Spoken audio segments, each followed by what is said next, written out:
Krishna, Bueno, parece que con la imagen seguimos teniendo problemas, así que debe ser un problema mío. Voy a sacar la imagen, voy a redondear ese concepto que estaba diciendo. Estábamos hablando del Bhagavad Gita, estábamos dando un ejemplo del Bhagavad Gita que dice Karmani Eva Dikaraste Mafale Sukadachana, que tenemos derecho al desempeño de la acción o del deber, pero no tenemos derecho al resultado. No falesu, falesu significa fruto, no tenemos derecho al fruto de la acción. Bueno, eso es una declaración que puede ser chocante, ¿no? Porque ¿cómo es que tengo derecho a actuar y no tengo derecho a disfrutar del resultado? ¿Cómo puedo entender eso? ¿Mm? Para qué trabajo? ¿Para qué hago la acción si no puedo disfrutar del resultado? ¿Qué sentido tiene no poder disfrutar una fale su no poder disfrutar de lo que hice? ¿Mm? Entonces, claro, para entender eso, en realidad yo tengo que leer todo el Bhagavad Gita y tengo que aceptar, tengo que tener un enfoque del mundo totalmente distinto.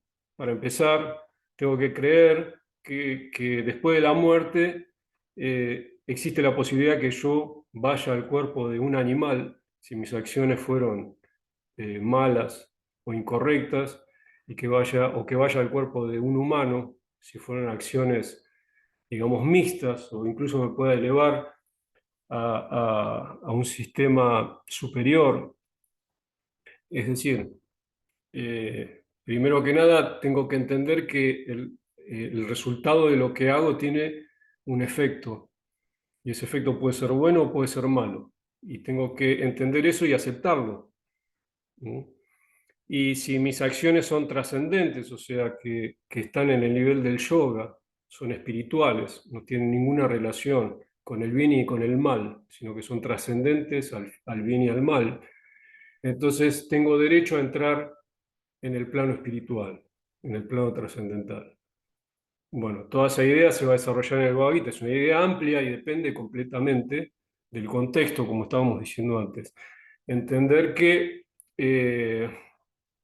no se trata de una declaración porque no es una afirmación moral, ¿no? Que cualquiera de nosotros puede entender. Esto está bien hacerlo, esto está mal hacerlo. Hacer el bien a los demás en general es una acción moral buena, ¿no?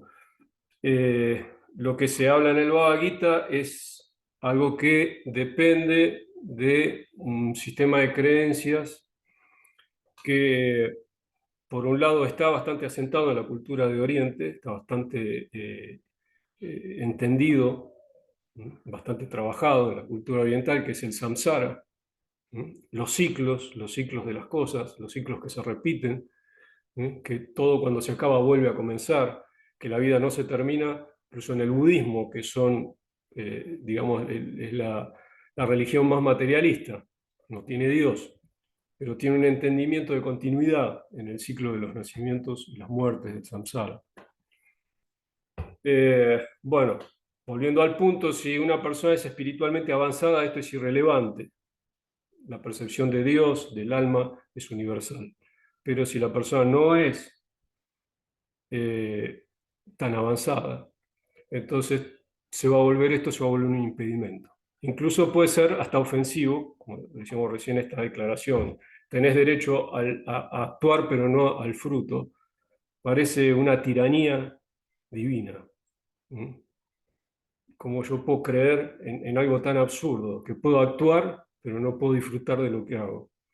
Eso tiene mucho sentido, pero tiene sentido en todo el contexto del Bhagavad Gita, donde el desapego de la acción produce que yo adquiera felicidad espiritual, de otra manera no la puedo conseguir. ¿Mm? Tengo que estar convencido de eso, que no puedo estar apegado ni a la acción buena ni a la mala. Tengo que estar desapegado de la acción y del mundo en todos sus aspectos para poder acceder a la felicidad espiritual y trascendental. Bueno, vamos a dejar acá.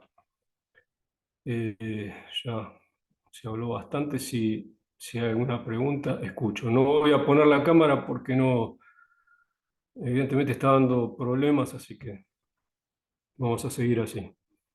Yo los escucho. Aquí, Prabhu, Chaitanya tiene una pregunta. Chaitanya Priya. Sí, Mar. Algo, Prabhu, ¿me escucha? Haribol. Sí, escucho bien.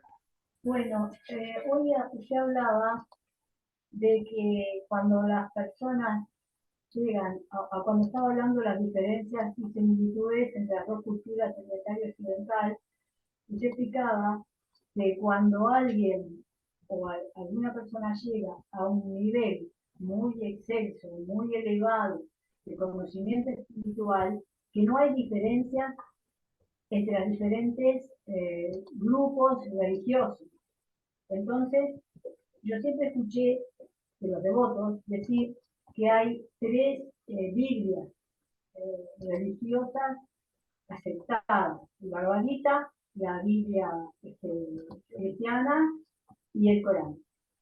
Ahora, ¿hay algún otro grupo religioso que tiene su Biblia, que tiene sus libros? Sin embargo, tienen un nivel de enseñanza para seguidores que están muy lejos de aceptar el resto de las religiones. O sea, se sienten diferentes ellos de nosotros y nosotros de ellos. Somos diferentes. Y tienen un nivel de, ¿cómo le voy a decir?, de falta de misericordia para con los grupos religiosos, nosotros, que a mí me parece como medio como imposible que puedan llegar a tener un conocimiento tan elevado que permita que tan elevado que llegue a tener el mismo nivel y a la misma misericordia, el mismo conocimiento, el mismo avance que los otros tres grupos. No sé si me expliqué. Sí, perfectamente. Bueno, vamos a tratar de responder a eso. Las religiones siempre están basadas en conceptos éticos, o sea, acciones recomendadas y acciones prohibidas. ¿Mm? La religión védica es el Karma Yoga. En el Karma Yoga hay, como digamos, un código que dice, esto está bien, esto se hace, esto no se hace. En el Islam existe lo mismo, esto está prohibido, está aceptado. En el judaísmo también.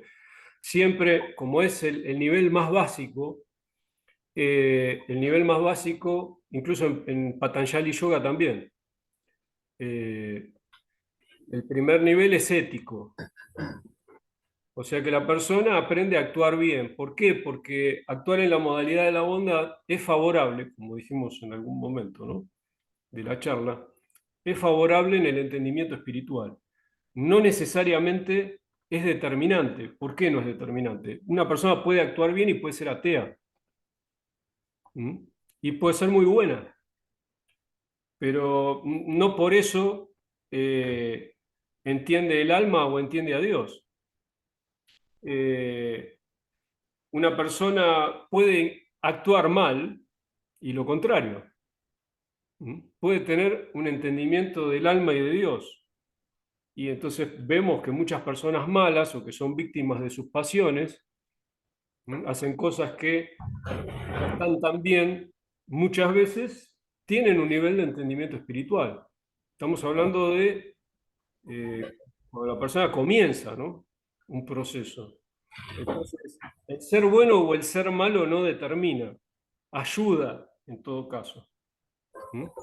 Ayuda, en la práctica espiritual ayuda, porque es más fácil tener un entendimiento espiritual si me comporto dentro de Sattva Guna, o sea, de la modalidad de la bondad.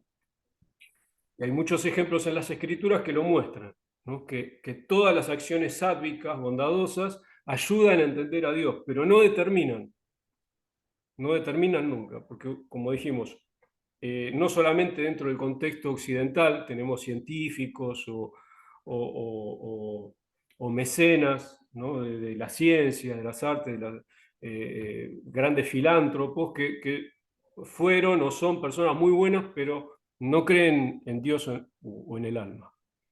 ¿Mm? Entonces, el ser bueno ayuda cuando quiero comprender a Dios, pero no determina. Y a veces uno ve una persona en la cárcel que está cumpliendo con una pena real, o sea, alguien que fue a la cárcel porque hizo algo malo, y hizo algo malo de verdad, y sin embargo esa persona cree en el alma y cree en Dios, de verdad cree. Bueno, ¿qué pasa? El bien y el mal condicionan para entender lo espiritual, pero no determinan. Ahora, cuando la persona se desarrolla mucho espiritualmente, no se trata de conocimiento, sino de un sentimiento específico. Si nosotros estudiamos, por ejemplo, a Santa Teresa de Jesús, Santa Teresa de Jesús tenía emociones estáticas que claramente nosotros identificamos como baba. En San Juan de la Cruz también. Uno se da cuenta que él estaba en baba.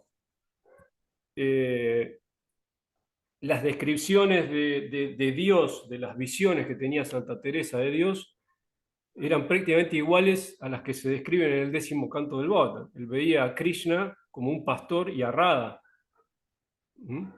Entonces, evidentemente en ese nivel de espiritualidad, que era muy alto, ya había pasado todos los filtros éticos, digamos, estaba mucho más allá de la ética mundana, Santa Teresa de Jesús, había llegado a su esencia, que es lo que estamos tratando todos, ¿no? de encontrar. Nuestro Sanatana Dharma puede tener un nombre en sánscrito, pero Sanatana Dharma significa que todos somos originalmente sirvientes de Dios. Ese es nuestro Sanatana Dharma. Y eso lo puede encontrar cualquiera. Y cuando el señor Chaitanya fue a la selva y cruzó la selva, les devolvió el Sanatana Dharma a los tigres, a los venados y a todos los animales que estaban ahí, que se pusieron a cantar con él. Uno puede decir, bueno, yo la verdad en ese milagro me cuesta creer. No importa. Los Bhagavatas entendemos que como las almas espirituales eternas están dentro de todos los cuerpos, esos animales revivieron su conciencia espiritual y ya no eran animales. Recobraron su Sanatana Dharma. Y ahí no estaban en ninguna religión. Un animal no tiene religión. Entonces, el Sanatana Dharma es una relación eterna que tenemos con Dios y que no depende de ninguna religión ni tampoco de las acciones éticas. No depende del bien y del mal, ni de la religión, ni de nada. Depende simplemente de una designación que desaparece cuando uno puede revivir el bhakti, que es natural en nosotros, porque cuando caímos perdimos el bhakti y eso lo podemos recuperar de cualquier manera, porque una persona santa nos devuelve o nos da el favor de que lo recuperemos, o porque por hacer lo que nosotros llamamos sadhana, que es por seguir una dieta espiritual, tarde o temprano logramos satisfacer a Krishna y recobramos nuestra conciencia espiritual. Entonces, en esos niveles, no importa ya no importa de dónde viene la persona. Si viene del cristianismo, en el judaísmo, por ejemplo, está Israel Baal Shem Tov. Si uno lee las realizaciones de Israel Baal Shem Tov, ¿no? el creador del hashidismo, hashidi significa piadoso, en judío, él claramente es un devoto. Y las realizaciones son bien devocionales. Tiene una concepción de Dios personal y una concepción de la perfección espiritual como el servicio a Dios. Por lo tanto, es un devoto. Entonces estamos hablando de eso, ¿no? Que en el nivel de un devoto avanzado, sea de donde sea, la diferencia no existe. Ahora, cuando vamos hacia abajo, más hacia nosotros, donde estamos los que estamos peleando, nuestra identidad corporal, estamos aferrados todavía al concepto corporal de la vida, ahí las diferencias sí son grandes y puede determinar el conocimiento, que la verdad no es un factor de influencia en el bhakti. El conocimiento no es un factor de influencia en el bhakti. lo que se llama el jnana. ¿Mm? Y, sin embargo, en niveles más elementales puede determinar, porque si yo no entiendo el concepto de transmigración del alma, eso puede ser un impedimento. Una persona que está mucho más sublimada no tiene importancia eso, pasa por encima de todo eso. ¿No? Pero el Bhagavad Gita, sin embargo, tiene 3 niveles de comprensión, sí. Por eso el nivel Vidya es el nivel del entendimiento del alma, y cuando se dice el nivel de Paramatma, es un nivel más avanzado, o sea, entender que Dios está en todos los seres, que es una realización de los yogis personalistas, y por encima de eso está lo que se describe en el capítulo 15, el Purushotam Yoga. Purushotam significa Purusha Uttam, más allá del Purusha, o sea, más allá de Dios en la forma de Paramatma. Purusha sería el Paramatma. Entonces, por arriba del entendimiento de Purusha está Purushottam, o sea, Krishna. En el nivel de apego a Krishna no tiene ninguna importancia si la persona se apegó porque viene del judaísmo, del cristianismo, del islam, del yoga meditativo, del karma yoga, o sea, del dhyana o del karma o de alguna mistura cualquiera. No interesa. Si por cualquier razón se apegó a Krishna, ya está. Eso se llama rati. Cuando tiene rati, cuando tiene apego a Krishna, desaparece todo lo otro. Pero justamente lo que dijimos en el principio de la charla es que cuando uno no es tan avanzado sí tiene importancia. Y puede tener mucha importancia. Entonces, por eso es muy importante también los textos Bhagavatas, que como el Bhagavad Gita y el Srimad Bhagavatam, dan mucha información y contestan muchas preguntas. Por lo tanto, una persona inteligente puede satisfacer su nivel de curiosidad. Mientras que a veces en otros sistemas religiosos tiene que aceptar en forma más ciega, y eso puede ser un impedimento. Pero si una persona estudia las escrituras bhagavatas, va a tener más posibilidad de satisfacer su intelecto. Por ejemplo, en el tercer canto del Bhagavatam se habla de partículas elementales.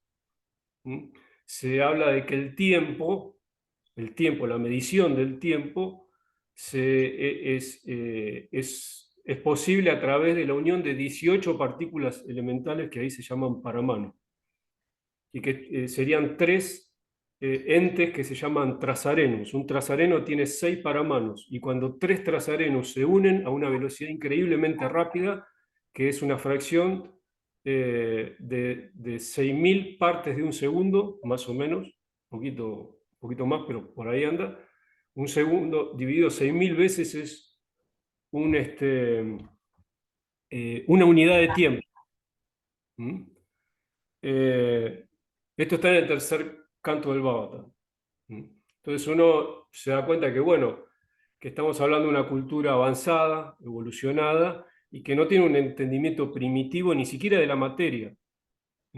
Porque ahí se dice que el truti es una unidad de tiempo que es la fracción, la fracción 6.000 de un segundo, y que se mide a través de la velocidad a la que se asocian 3 trasarenos, 3 partículas elementales.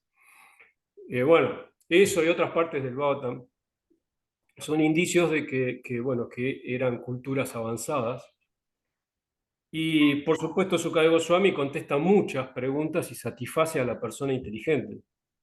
Entonces, cuando, como usted dice, va a ser igual seguir un camino que el otro, seguramente no, depende de la persona. Si la persona es más inquieta, va a tener más posibilidades siguiendo una escuela espiritual que conteste mejor esas preguntas.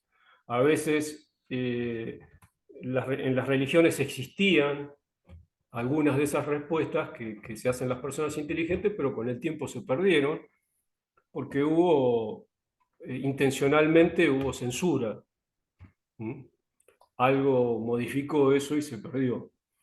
Los textos bhávatas están, digamos, no están modificados y están sujetos a la interpretación, pero en general los que tenemos están completos, y son muchos, y el Bhagavad Gita y el Bhagavatam especialmente están completos.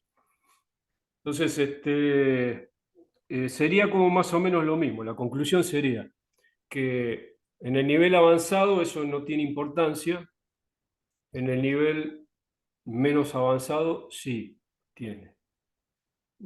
Tiene, y a veces puede desviar también del objetivo. La persona pierde la fe, porque dice, no, esto no sé, me parece pueril, me parece inconsistente.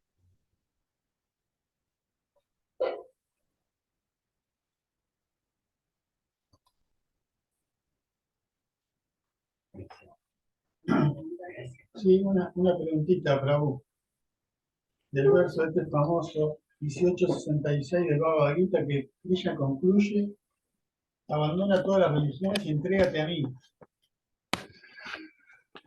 Usted lo puede desarrollar un poquito más en el contexto que venía hablando, de la pregunta que hizo la madre. Sí. Sí, el texto, creo que sería el 66, que dice Sarva Dharman Parityaya Manekan Saranam Praya. Deja todas las religiones y rendite a mí. En realidad, está traducido como deja todas las religiones. Lo que está diciendo es deja todos los deberes prescritos y rendite a mí. Si uno estudiara, por ejemplo, la traducción de Vishwanatha Chakrabarti, no va a decir religiones, porque la traducción de religión sería como moderna, ¿no? Y muy occidental. ¿Por qué? Porque está asociado a institución. Nosotros decimos una religión es una institución. Bueno, en el contexto védico no es así. La religión sería el énfasis que yo pongo en un tipo de adoración. Algunos están más inclinados a un semidios, otros a otro semidios. Pero en el contexto védico todos van a seguir deberes prescritos. Y se considera realmente incivilizado no seguir deberes prescritos. O sea, un hombre civilizado se diferencia de un incivilizado, no en que uno vive en la selva y el otro vive en la ciudad. En el contexto védico, el civilizado es el que vive siguiendo deberes prescritos y el incivilizado es el que no los sigue. Y el que abandona los deberes prescritos, por ejemplo, los Vedas, dicen que si alguien deja los deberes prescritos, entonces pierde los hijos, destruye los hijos, dice concretamente. Entonces, ¿qué significa que destruye los hijos? No sé, es amplio. Puede ser que no va a poder tener hijos o que va a destruir el destino de los hijos. Pero como sea, a ningún practicante o a ninguna persona que esté dentro del sistema védico, sea un Shudra, un Vaishya, un Kshatriya, etc., se le va a ocurrir dejar sus deberes prescritos, porque si los deja sabe que las consecuencias son graves. Entonces, ¿qué pasa? El Bhagavad Gita me está incitando a dejarlos. Porque Krishna le está diciendo a las personas, ya no te preocupes por esos deberes que son tan importantes. Eso se ha traducido como religión. Deja todas las religiones, y uno lo entiende de otra manera, lo entiende como, bueno, deja el judaísmo, deja el islamismo, deja el cristianismo y rendite a mí, a Krishna. No es que no pueda significar eso, porque el que entiende a Krishna como Dios o único Dios no está cometiendo ningún error. Pero en realidad está diciendo no dejes los deberes, perdón, está diciendo deja los deberes, porque no va a pasar nada si los dejas. Si te rendís a mí, yo te libero de todas las reacciones que puedas tener de dejar los deberes. Porque la verdad que un hombre védico, un hombre que siga el sistema védico, le resulta impensable dejar los deberes. Y mucho menos si es avanzado, o sea, si él practica para entender el Brahman, le va a parecer algo imposible dejar sus deberes, le va a parecer completamente transgresor. Así que Krishna lo tiene que convencer de eso y le dice en el último verso para Vishwanatha Chakrabarti Thakur, ese verso, el 66, es el fin del Bhagavad Gita. Ahí termina el Bhagavad Gita. Él termina el comentario de ese verso diciendo, aquí termina el Bhagavad Gita. ¿Por qué? Porque Krishna da la última instrucción fundamental. Dice, si vos te rendís, no tenés nada más que hacer.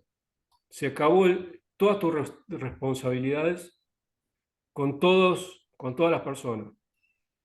Eso se va a desarrollar en el Bhagavatam, y en el Bhagavatam va a decir que también, de muchas maneras lo va a decir, pero hay un verso en particular que dice que cuando uno se rinde a Mukunda, Gato Mukundan Parihritya Kartan, dice, aquel que se rindió a los pies del loto de Mukunda no tiene deberes ni con los semidioses, ni con los sabios, ni con los antepasados, ni con los maestros, ni con los brahmanas, no tiene deberes con nadie, o sea, no tiene deudas. Porque se rindió a Mukunda, Mukunda es Krishna. Y bueno, esa declaración es bien Bhagavata, porque si uno vive en el contexto védico, lo primero que va a hacer es pensar en los deberes que tiene uno con el padre, con los antepasados, con los maestros. ¿Por qué Arjuna le dice a Krishna, le dice, no podemos pelear, porque si nosotros peleamos y destruimos la religión como consecuencia de la matanza, se van a perder las personas arias, y no va a haber nadie que le dé comida a los antepasados. A él le preocupaba muchísimo que le dejen de dar de comer a los antepasados, porque se iba a producir un doble efecto. Los que no le dan de comer a los antepasados van a ir al infierno. Y los antepasados, por no recibir la comida, también se van a ir al infierno. Eso era una consecuencia de la matanza. Y era una consecuencia de dejar los deberes, de que se suspendan los deberes prescritos, que son inviolables. En los Vedas siempre se le va a dar de comer, todos van a Gaia a darle una vez por año alimentos a los antepasados, ¿no? Pero eso es religión védica. Krishna le está garantizando a Arjuna que no tiene que hacer eso. Lo primero que le dijo es que se lo dice en el capítulo 2, es que esa consideración es inteligente, pero no es sabia. Es aparentemente culta.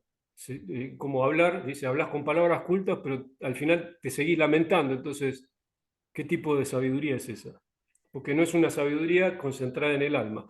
Y entonces, Krishna le va a decir, si vos te rendís a mí, ese conocimiento es obsoleto, ya no tiene importancia. No tiene importancia la religión, ya no tiene importancia los deberes que tenés con tus antepasados, con tus maestros, con tus padres. Todas estas cosas que eran inviolables en la cultura védica, él le está garantizando, dice, lo último que le dice, Masucha, le dice, no temas, yo te protejo. O sea que solamente puede hacer algo así alguien que está completamente convencido de que Krishna es la causa de todas las causas y es el conductor de todo. O sea que no son los dioses, ni tampoco ninguna fuerza oculta del destino. Es solamente Dios. Es solamente Krishna. Y bueno, para el que tiene esa convicción, no hay ningún problema. Esa es la garantía que da en el último verso del Bhagavad Gita, según Vishwanatha Chakravarti. Ahora, el señor Chaitanya dio un camino más gradualista. No se fue tan al extremo. Cuando Krishna vino como el señor Chaitanya, vino para personas con el nivel de entendimiento que tenemos nosotros. Entonces fue más suave, digamos, ¿no? No pidió esa rendición completa. Todo lo contrario, dijo, bueno, canten el Maha Mantra y gradualmente esa fuerza que está dentro de todos, que es el Bhakti, se va a despertar. Solamente hagan eso y yo se lo garantizo.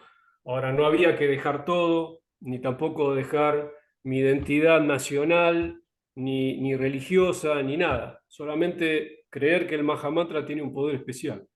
Esa es la gran diferencia entre Krishna como Krishna y Krishna como el señor Chaitanya. son la misma persona, exactamente la misma. No hay ninguna diferencia entre Krishna y el señor Chaitanya. El señor Chaitanya no es un avatar, es Krishna mismo. ¿Mm? Pero es diferente el mensaje. Uno pide rendición completa y el otro no pide nada. Pide que solamente crean que el Mahamantra tiene un poder y que lo canten. Y que incluso si no creen que tiene el poder, prueben y lo canten. ¿Mm? La mayoría de nosotros no creíamos en el poder. Comenzamos a cantar como digamos, hicimos una prueba, ¿no? A ver, ¿funcionará? Es así. Bueno, esta es una explicación muy básica del verso 76.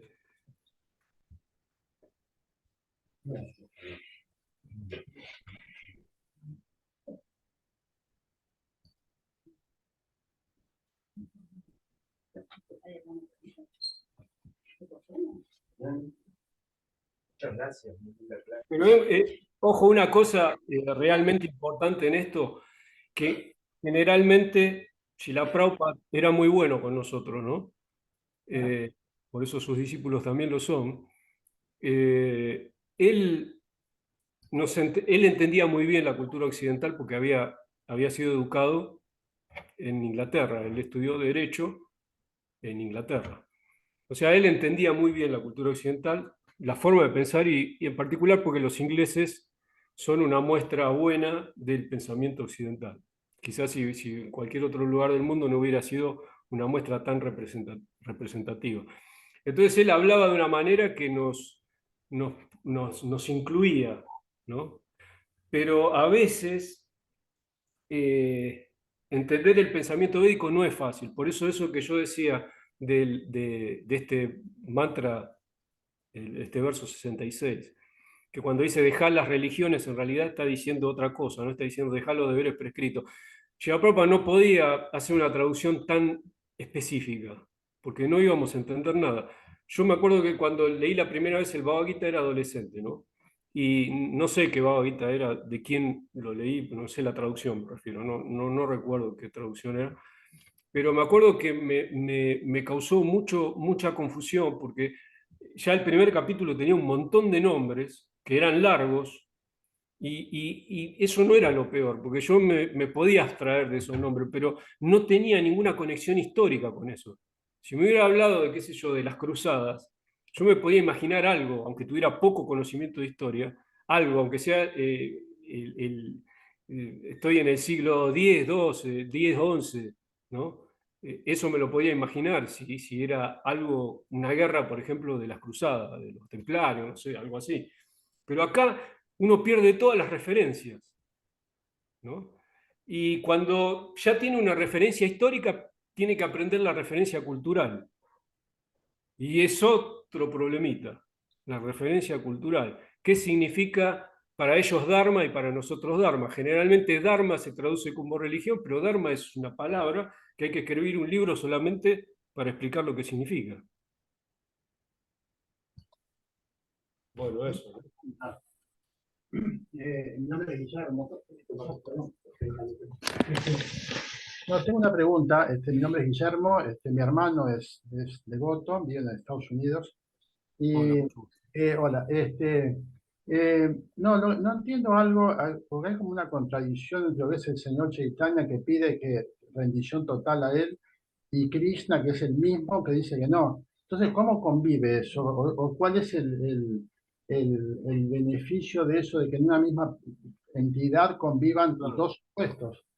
Claro, sí, muy bien la pregunta. Bueno, en realidad cada forma de Dios aparece en un tiempo y en un contexto.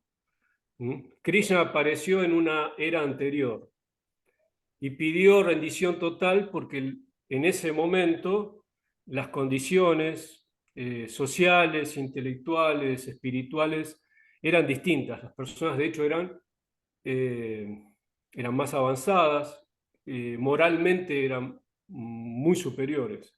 Si uno lee, por ejemplo, el Mahabharata, se da cuenta del nivel moral que tenían las personas de ese tiempo, ¿no? Nosotros no encontramos en la historia de la humanidad, salvo en casos muy específicos, ese nivel de moral, por ejemplo, en el trato entre reyes.